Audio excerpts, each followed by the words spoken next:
perform the operations indicated. We have subtraction, and when we don't have any sign, it means we have multiplication. The order of operations, rational numbers, is the same like for integers. So first we have to do multiplication, next subtraction.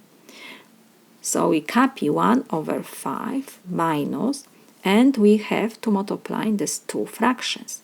1 is positive, 1 negative. When we multiply positive times negative, or negative times positive, or we divide, the answer is always negative. So we will write in parentheses negative sign, and we have to multiply 2 over 3 times 9 over 10.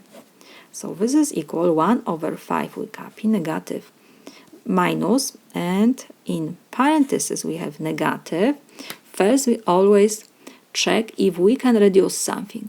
We have 2 and 10. We reduce numerator with denominator always. So 2, we have 3 and 10. So we can reduce 2 with 10.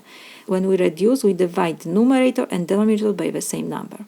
So 2 and 10 we can reduce by 2. So 2 divided by 2 is 1. 10 divided by 2 is 5. And also we have 9 and 3. We can divide by 3. 9 divided by 3 is 3. 3 divided by 3 is 1. So now we have to do just multiplication of fractions. So numerator times numerator, denominator times denominator. 1 times 3 is 3. 1 times 5 is 5. This is equal.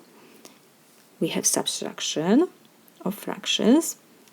The rule is the same like subtraction of integers. When one is positive, one negative number, we copy first number, we change subtraction to addition, and we have to add opposite. Opposite to negative 3 over 5 is 3 over 5.